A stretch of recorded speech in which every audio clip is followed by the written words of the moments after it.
우리가 살면서 저주의 현실을 살아갈 때가 있습니다.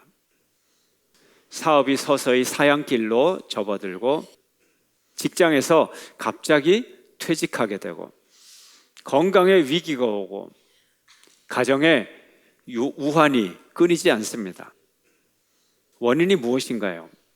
사업의 파산의 원인은 경기가 안 좋아서, 국제 경기 때문에 퇴직하게 된 것, 기업에서 경영을 합리화하기 때문에 건강 파괴의 원인, 바이러스, 박테리아, 질병 때문에 그런가요? 아니면 이런 이유 너머에 또 다른 더 깊은 이유가 있는 것인가요? 사업의 문제, 건강의 문제, 가정의 문제가 생기면 하나님의 저주 때문입니다. 성경에는 하나님의 저주로 우리 인간에게 고통이 온다고 되어 있습니다. 신명기 28장 30절을 보면 함께 읽겠습니다. 시작. 내가 여자와 약혼하였으나 다른 사람이 그 여자와 같이 동침할 것이요, 집을 건축하였으나 거기에 거주하지 못할 것이요, 포도원을 심었으나 내가 그 열매를 따지 못할 것이며.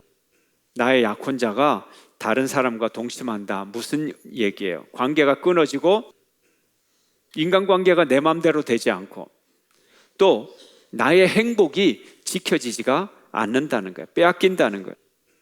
내가 건축한 집에 내가 살지 못한다. 뭐예요? 내가 다 지었는데 이사를 못 들어간다는 거죠. 내 재산이 지켜지지 않고 내가 급격하게 몰락한다는 얘기죠. 나의 수고가 수포로 돌아간다는 거죠. 포도원을 심었는데 열매를 따지 못한다. 무슨 의미입니까? 내가 사업상 막대한 투자를 했는데 전혀 좋은 결과가 나오지 않는다. 그런 의미죠.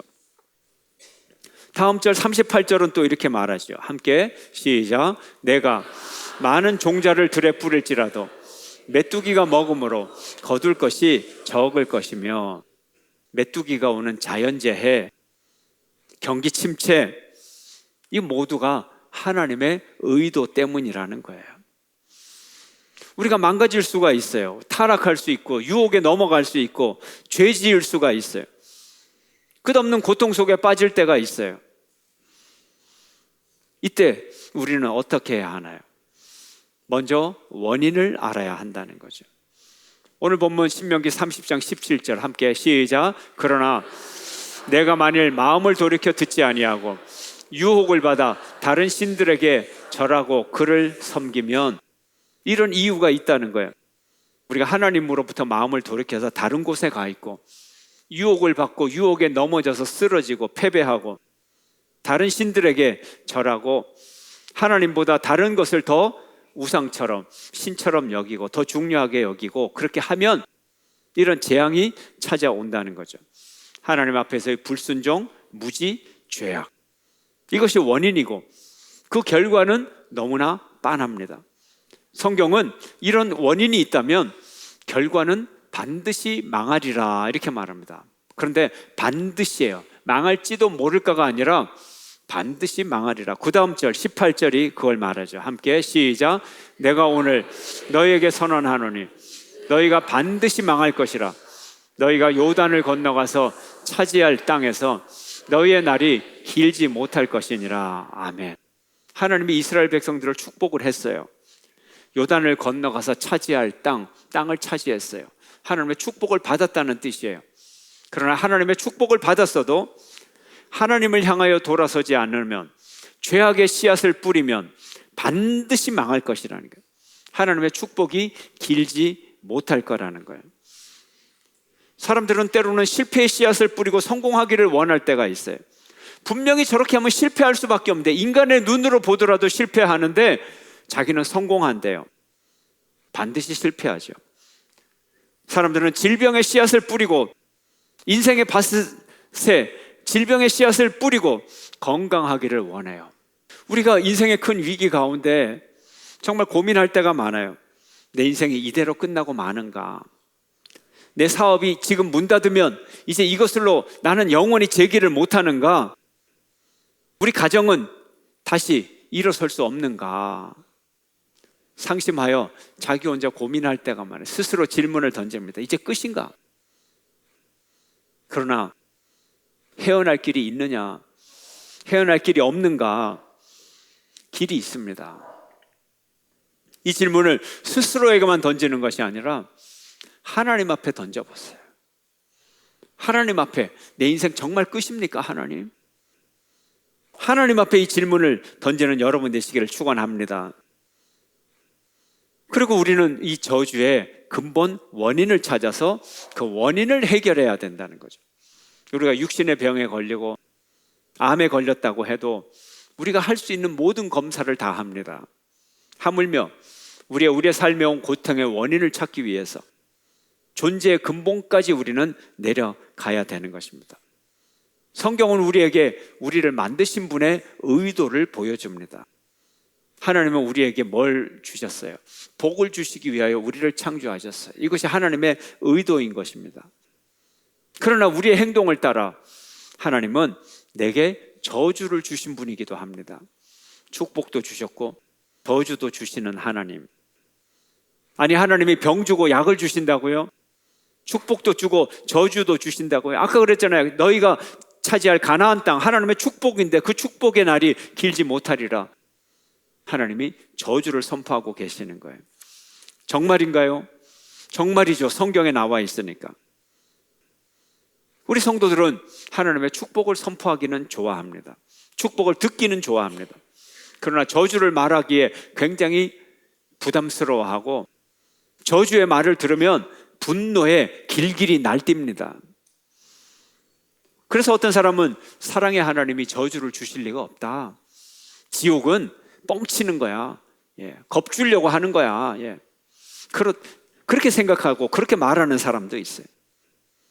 사람들은 또 자기도 모르게 하나님을 생각하기를 하나님은 우리의 축복의 주인공이고 주인이시고 밝은 날의 주인이시고 낮의 주인이시고 행복한 날에 성공한 날의 주인이시고 그리고 우리가 실패할 때는 사탄의 소유가 되어서 우리의 실패의 날은 사탄의 주인이고 슬픈 날은 사탄의 주인이고 어두움은 사탄의 주인이고 밤은 사탄의 주인이고 이렇게 우리 인생이 밝을 때는 하나님의 소유였다가 어두울 때는 사탄의 소유다 이렇게 생각하는 사람들도 있어요.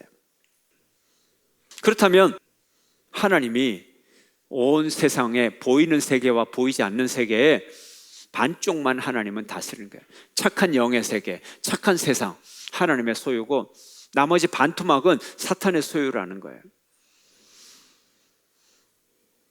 그러나 하나님은 반쪽 주인이 아니에요.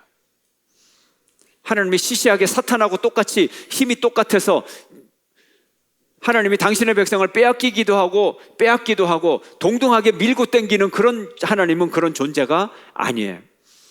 사탄은 나중에 심판받아 영원한 불과 유황불 속에서 고통을 당할 그런 존재예요. 그러나 지금 당장은 잠시 동안 사탄이 무언가 힘이 있는 것처럼 보이고 주인 노릇을 하고 거짓말을 하고 있는 것입니다. 우리가 사망의 음침한 골짜기로 다닐지라도 결코 해받음을 두려워하지 않을 것은 누가 함께 하심이라? 주께서 나와 함께 하심이라. 이 주가 뭐예요? 주가 주인이란 뜻이잖아요. 어디에서 주인이에요? 사망의 음침한 골짜기에서 하나님이 주인 되신단 말이에요. 이 사망이 뭐예요? 나의 저주의 삶 가운데서 그때도 주인이 누구라고요? 하나님이시라고요. 하나님은 모든 것의 주인이세요. 신명기 28장을 보면 하나님의 축복이 있고 저주가 있어요. 신명기 28장을 복장이라 그래요. 복장, 복이 있다고. 그런데 사실은요, 복은 1절에서 14절까지만 하나님의 축복이 있고요, 15절부터 68절까지 54절 동안 저주가 나와요. 축복은 14절, 저주는 54구절, 거의 4배가 저주가 많아요. 복장이 아니라 무슨 장? 저주장이란 말이에요. 하나님은 축복의 하나님이시면서 저주의 하나님이에요. 이걸 받아들이셔야 돼요. 이걸 인정해야 돼요. 그래야 진짜 하나님을 모든 것의 주인으로 인정하는 거예요. 안 그러면 그저 자기 생각으로, 추상적인 생각으로 하나님을 믿을 따름이에요. 하나님은 축복의 주님이시고 또한 저주의 주님이시기도 한 거예요. 그래서 축복받으려면, 복받으려면 하나님 앞에 나가야 되는 거예요. 신명기서에서 말하죠. 28장에서 내가 내 하나님 여호와의 말씀을 청종하면 이 모든 일이 내게 임하며 내게 이르리니 성읍에서도 복을 받고 들에서도 복을 받고 내 몸의 자녀와 내 토지의 소산과 내 짐승의 새끼와 소와 양의 새끼가 복을 받으리라. 내 광주리와 떡반죽 그릇이 복을 받으며 내가 나가도 복을 받고 들어가도 복을 받고 내가 적군과 싸워서 이기고, 너는 항상 잘 되는 날만 있고 안 되는 날은 없을 것이고. 축복의 선포예요. 축복의 선포. 뭐 하면? 하나님의 말씀을 지키면. 그러나 하나님은 곧바로 저주를 또 선포합니다. 그러므로 우리는 저주의 주인이신 하나님 앞에 나가서 이 저주를 풀기 위해서 하나님 앞에 반드시 나가야 되는 거예요. 축복의 날 하나님 앞에 나가야 되듯이 저주의 날 하나님 앞에 나가야 돼요. 우리의 삶의 고통의 해결책이 있다는 거예요. 고통의 이유가 뭐예요? 우리가 저주의 원리 속에 있기 때문에. 그렇다면 회복은 축복의 원리 속으로 들어가면 되는 거예요. 누구의 축복? 하나님의 축복의 원리 속으로. 하나님이 우리 인생을 축복의 원리로 창조하셨습니다. 그리고 또한 저주 가운데 빠진 인생을 회복의 원리로 다시 재창조하며 부르시는 거예요. 그러므로 창조의 원리와 회복의 원리는 같은 거예요. 같은 거예요. 같은 거예요. 어떤 물건이든 고장이 났을 때 그 생산한 회사에서 가장 잘 고칩니다. 그래서 자동차 부품도 무슨 부품을 쓰라 그래요? 순정 부품을 쓰라 그래요. 순정 부품. 적어도 어떤 부품이 고장났을 때 생산 공장에서 만든 그 부품을 끼우면 그 부품 자체만은 새 차하고 똑같은 거예요. 그 부분만큼은. 만든 사람이 가장 잘 고치는 거예요. 우리가 저주의 길로 가서 우리가 스스로 망가지고 고통 속에 있을지라도 우리를 만드신 분이라면, 그분의 원리를 따라간다면 우리 인생은 축복 속으로 다시 들어갈 수가 있는 것입니다. 회복의 원리로 들어갈 수가 있는 것입니다. 우리가 사망을 선택했어요. 그러나 이제 그 죄악에서 우리는 돌이켜야 돼요. 저주를 선택했지만 거기서 돌이켜서 우리는 생명을 다시 선택하고 복을 선택해야 되는 것입니다. 이것이 하나님의 원리인 것입니다. 19절 말씀 함께 읽겠습니다. 시작. 내가 오늘 하늘과 땅을 불러 너희에게 증거를 삼노라. 내가 생명과 사망과 복과 저주를 내 앞에 두었은즉 너와 내 자손이 살기 위하여 생명을 택하고. 하나님의 원리 속으로 들어가야 돼요. 우리가 생명을 택하고 우리가 복을 택해야 되는 거예요. 자기가 저주를 선택하고서 복이 임하리라 있을 수 없어요. 병을 선택하고 건강이 임하리라 있을 수 없어요. 그래서 우리는 모든 것의 주인 대신 하나님께로 나가야 됩니다. 20절 말씀 함께 읽습니다. 시작. 내 하나님 여호와를 사랑하고 그의 말씀을 청종하며 또 그를 의지하라. 그는 내 생명이시요 내 장수이시니 여호와께서 내 조상 아브라함과 이삭과 야곱에게 주리라고 맹세하신 땅에 내가 거주하리라. 아멘. 우리가 창조주께로 돌아가는 것이 회복의 길입니다. 그분의 말씀에 순종하는 것이 회복의 비결입니다.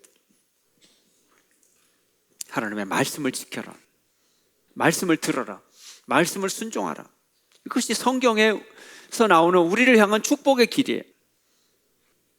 하나님께서 말씀으로 우리의 모든 존재와 우리 인생을 창조하셨습니다. 그 창조가 축복의 창조였죠. 그러므로 하나님은 말씀으로 오늘날 저주 속에 살아가는 우리일지라도 우리 인생을 회복시켜 주시고 다시 축복으로 재창조해 주시는 것입니다. 하나님의 말씀은 회복의 능력이 있어요. 하나님의 말씀은 우리를 생명을 회복시키시고 관계를 회복시키시고 우리를 저주에서 축복으로 인도해 주시는 것입니다. 이 세상에서도요, 말이 얼마나 중요한지 몰라요. 말의 힘이 얼마나 중요한지 몰라요. 정치가가 말 한마디 때문에 신뢰를 얻기도 하고 공경에 빠지기도 하죠. 또 우리는 사람의 인격을 무엇으로 판단합니까?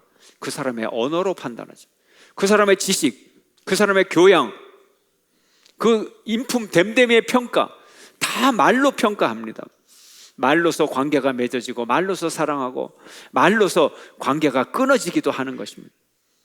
법조문에서도 단어 하나가 얼마나 중요한지 몰라요. 이것이 허락된다 하는 그 세상하고 이것은 불허한다 할 때 완전히 다른 세상이 열리는 거예요. 단어 하나가 중요해요. 말이 중요해요. 공식 문서에서 점 하나가 중요해요. 소수점 하나가 중요한 거예요. 예. 여러분 세금에서 소수점 하나가 얼마나 중요합니까?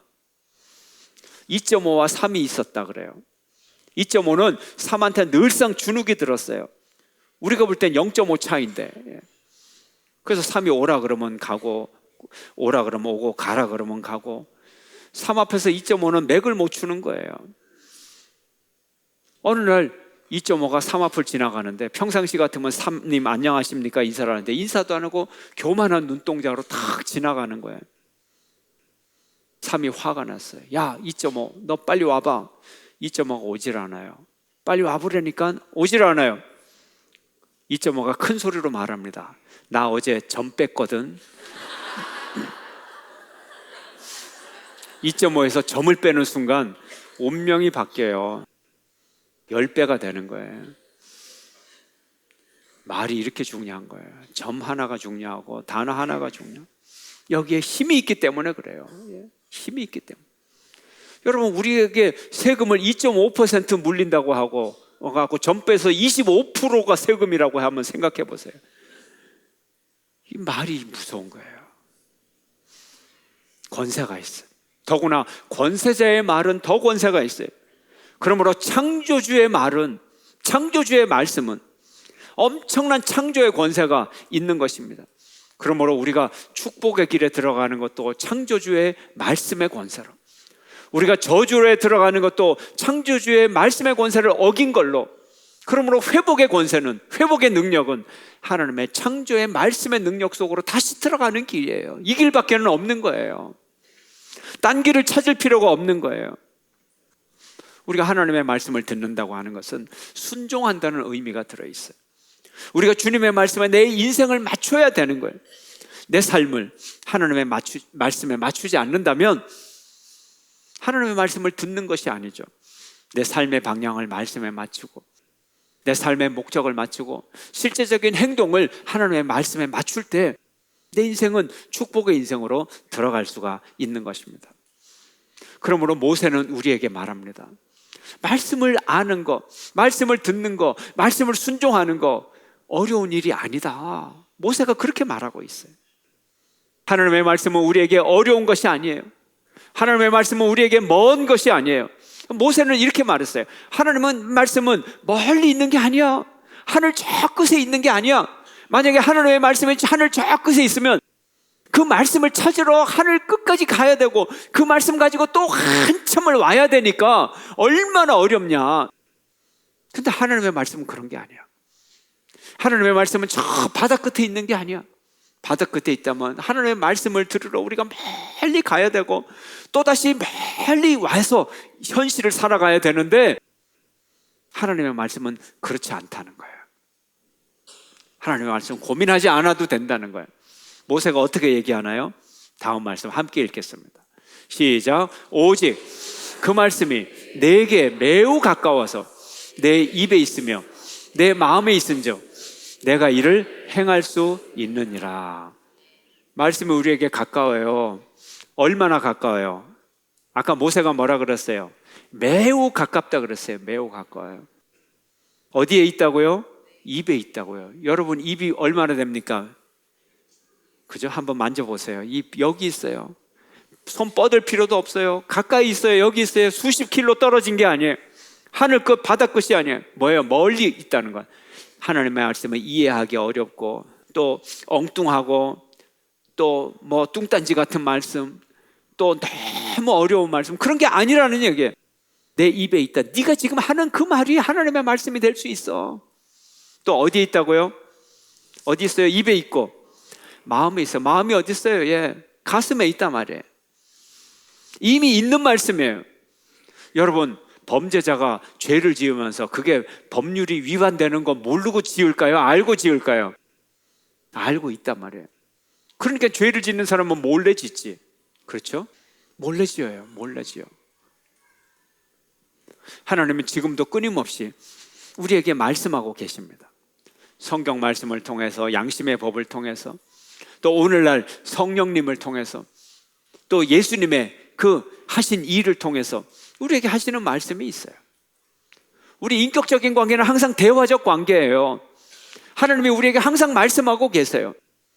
항상 가르쳐주고 계세요. 여러분의 부모님과 여러분은 어떤 관계를 맺어요? 어떻게 관계를 맺고 있어요?